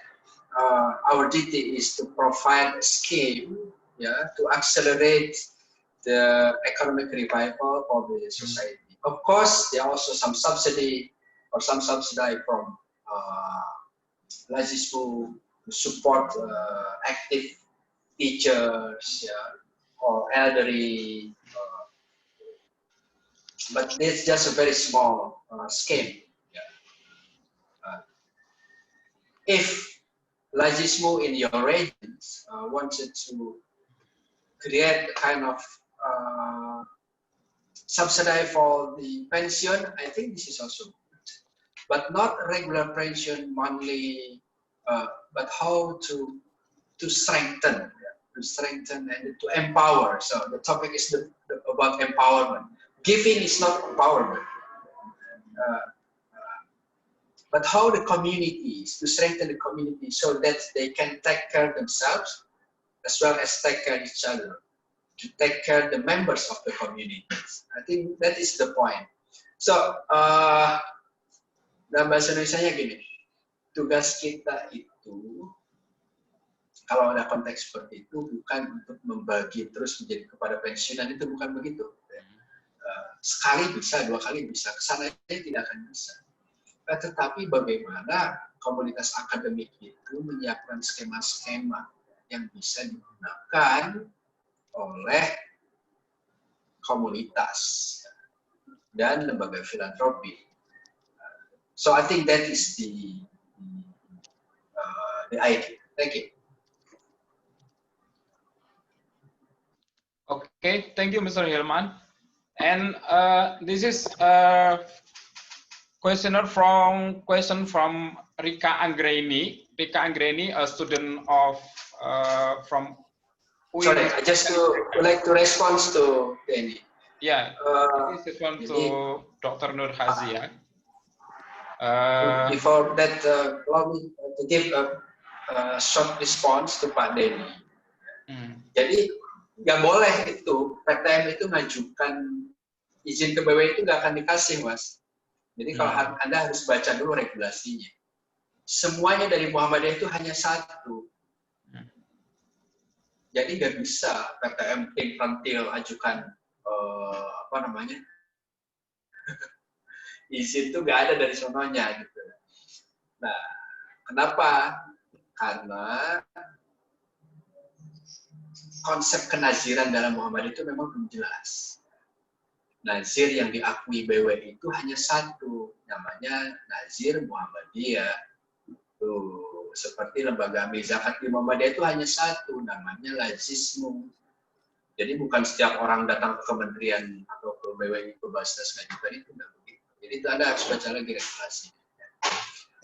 Jadi tapi bahwa PTM perguruan tinggi Muhammadiyah mengelola wakaf itu bagus, gitu kan. Tetapi kuncinya yang ini belum selesai. Kuncinya bahwa Muhammadiyah belum memiliki pedoman dan panduan kenaziran. Nah, ini yang didiskusikan dalam minggu ini dengan majelis wakaf. Ya, karena kalau itu nggak clear, pasti nggak akan jalan. Dan kita sudah tidak pernah berjalan selama puluhan tahun. Kan? Bagaimana wakaf uang? Karena di kita itu belum ada wakaf uang, yang ada adalah infak dan sedekah yang dianggap wakaf. Nah, ini juga yang belum clear. How to define the institution for the investment. Wakaf itu kan tidak habis. Tetapi wakaf itu harus investasi. Selama ini dikasih uangnya dibelanjain, nah itu kan dia nggak bisa. Nah, tapi wakaf itu diinvestasikan, yang dipakai adalah hasilnya. Nah, selama ini orang Muhammadiyah secara praktis menganggap wakaf itu habis. Kecuali wakaf tanah ya. Kalau kita udah pengalaman wakaf tanah atau lahan. Dan wakaf uang kita nggak punya pengalaman dan kita belum ada pengelola dana wakaf dan penjamin dana wakaf itu siapa. Nah, alhamdulillah Lajismu sudah dapat penjaminnya. Tinggal PPSA ini sudah masuk nama-nama untuk pengurus.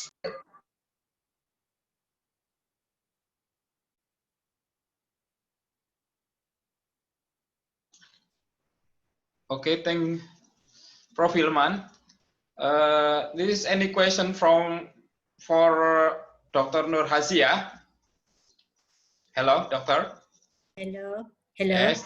Is any question from Rika Anggreni, a student from UIN Sunan Kalijaga? She asked about why is wakaf so quickly accepted by community. Okay. And from Rizky Amelia,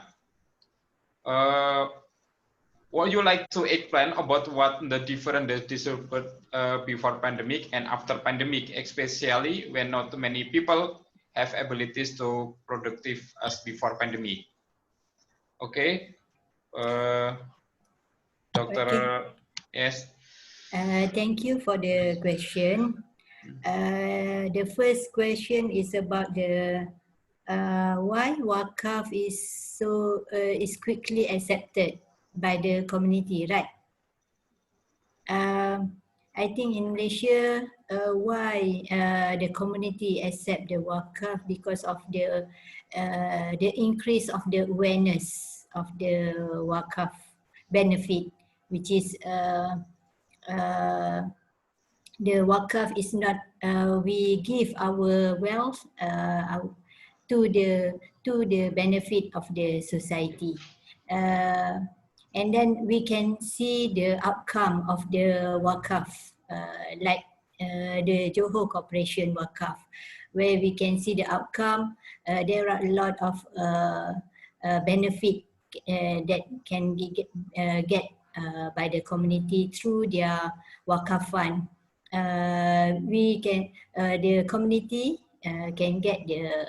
I think there's some problem. Is it clear, my voice?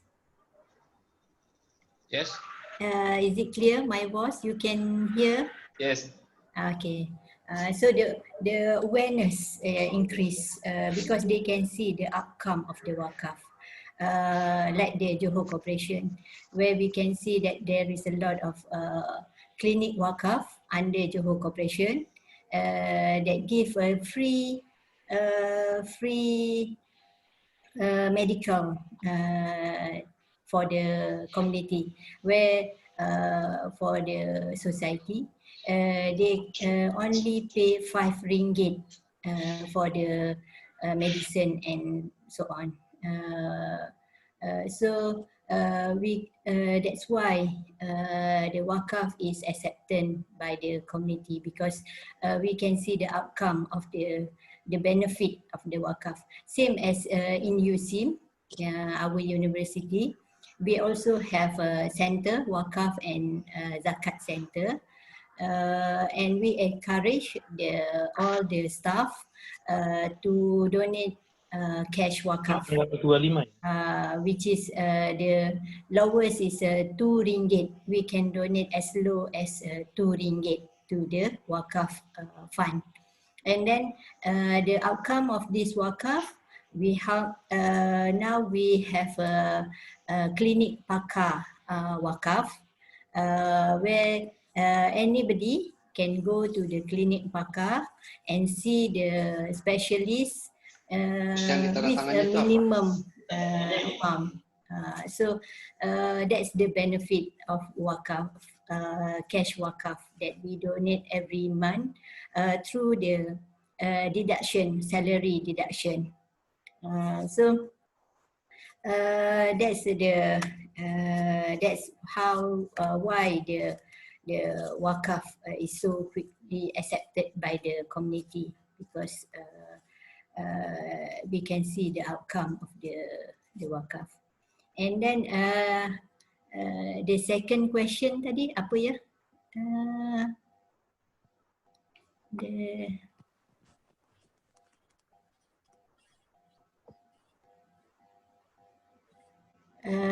The difference of the distributed before pandemic and after pandemic. The distributed, the government fund, they is open to all, which is anybody, SME, they can apply the grant, the grant offered by the government.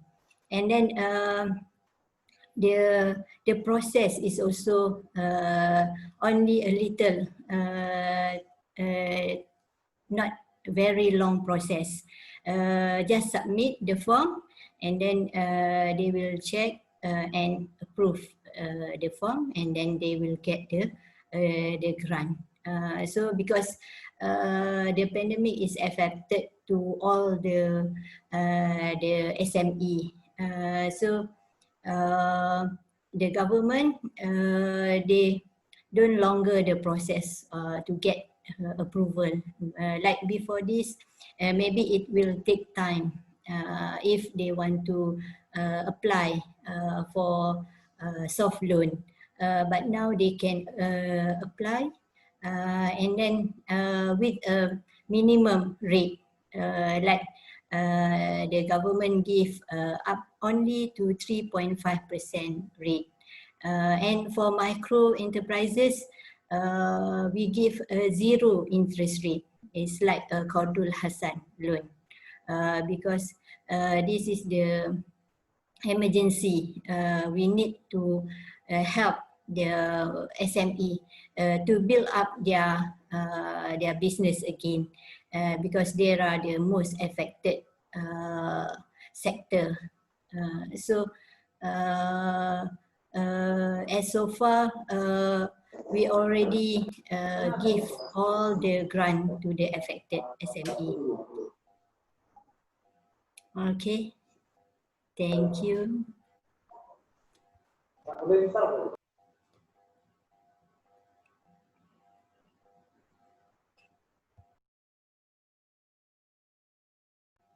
I can hear your voice. Pak Sobar, suaranya nggak kedengaran.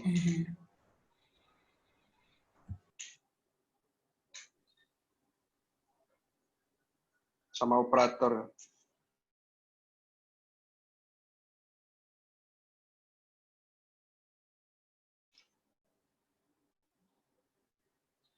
We can hear your voice. Okay, thank you, Dr. Rahaiza. And one question again from Afif Rosid. He asks how to provide training for online micropreneur in Malaysia.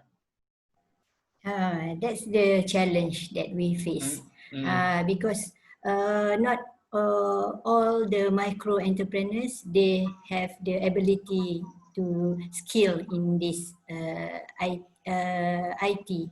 I actually also have a problem when actually I get a grant to give online coaching training to the poor, to the ibu tunggal, ibu tunggal, for the poor ibu tunggal.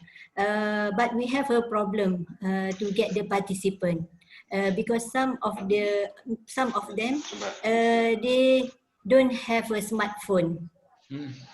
So they only have the old phone, and then they also don't have a good internet to do the online business. So my program is supposed start in August, but until today we target to get 40 ibu tunggal, but as for today we only get around 20. We need another 20 ibu tunggal to join the program. But when we ask them, they don't have the facility. So that's the we need to find something how we can give this facility to the especially to the micro entrepreneur, because kebanyakan micro entrepreneur ni they are a poor local ibu tunggal, less education, so dia tidak terdedah dengan teknologi. So kita kena perkenalkan how to use the technology to them first before we provide online training to them.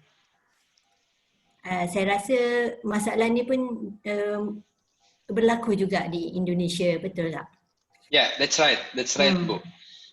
Bu Doctor. So we face a similar situation even when we are organizing the training. Let's say Lajis Muhammadiyah Philanthropic Organization try to provide a training for SMI, especially for low-income household. We also face with the problems of organizing, partly because some of our partners, the family, do not have the cell phone.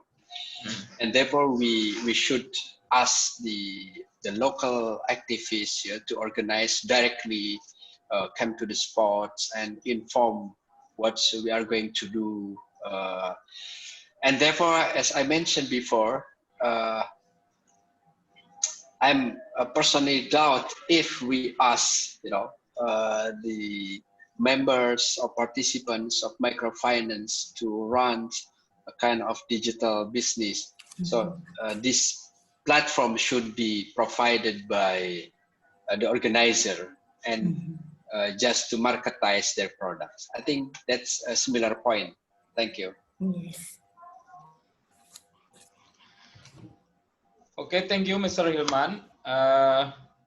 Any question again from participant or directly speak with video? Or host or operator? Assalamualaikum. Yes. Any participant want directly? Yes. Okay. For Dr. Nurhasia, please. Yes. Okay. Please mention your full name. All right. My name is Sulistiawati from University of Erlangga, Surabaya. I am interested about your previous explanation about hospital and clinic wakaf in Malaysia. Furthermore, could you please explain the uses of Islamic social finance, generally or especially the program to reduce corona impact? Thank you. Okay. Okay, doctor. So far, the role of the Islamic social finance in reduce the corona pandemic, we have a zakat fund.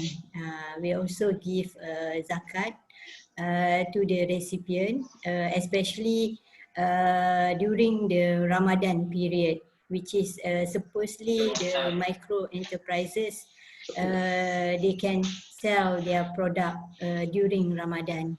But this year Ramadan is very different with the before, where everybody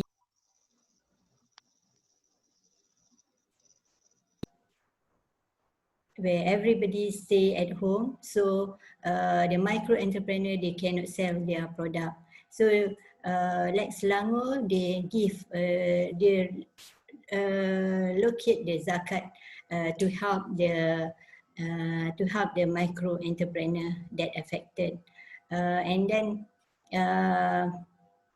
also the same as other state like Negeri Sembilan, Johor, we have allocate a lot of zakat fund to help the micro entrepreneur, especially during the Ramadan and for the Hari Raya festival.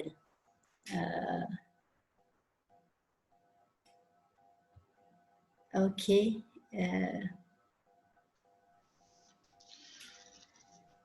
Okay, Doctor. Any question again? If there is no question again, okay. Thank you for two speaker.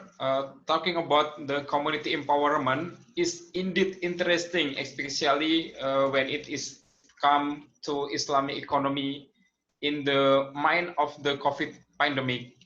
As explained earlier by the speaker, the impact of the pandemic COVID-19 brought extraordinary change, like many unemployment, poverty increases, decreases income. But for philanthropic institution like this Lazismu or the philanthropic institution in Malaysia, it purpose of purpose the way for sharing and empowerment. And I think it's very appropriate that we invite two speaker because very amazing for presentation and the data. And we apologize about the disturbance, the operator. And finally, time is limited. We have to end this meeting. And thank you for the speaker and participant. And kita tutup sesi ini dengan bacaan hamdalah. Dan saya mohon maaf pada Bapak Ibu sekalian apabila dalam membawakan acara banyak kekurangan dan kesalahan. Kita tutup dengan bacaan hamdalah bersama-sama. Alhamdulillah. Amin. Oke, saya akhiri. Assalamualaikum warahmatullahi wabarakatuh. Waalaikumsalam warahmatullahi wabarakatuh. Thank you, Bu Dokter. Thank you very much. Thank you, Mr. Sobat. Thank you for Mr. Ilman. Thank you very much for the speaker and moderator for the informative, insightful presentation. Okay, for the next, ladies and gentlemen, please turn on your camera because we are going to have the photo session.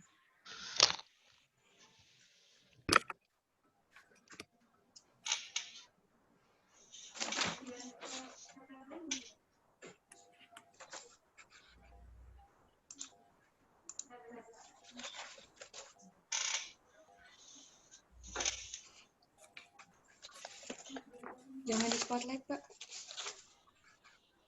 Halo? Sudah? Sudah? Oke, Caca, we are ready. Okay. 1, 2, 3.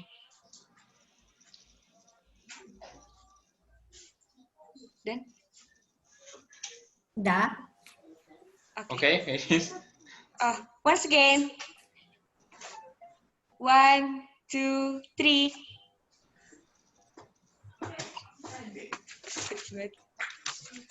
Okay. Dear ladies and gentlemen, to get the certificate, please fill the attendance list through the link in the chat box.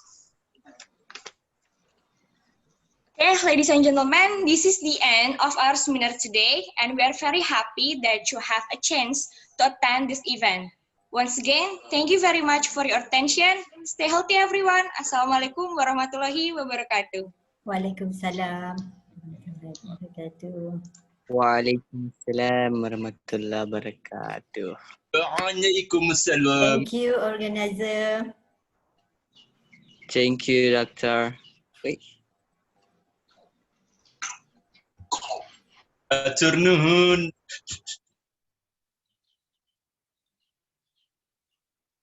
Terima kasih, Maika.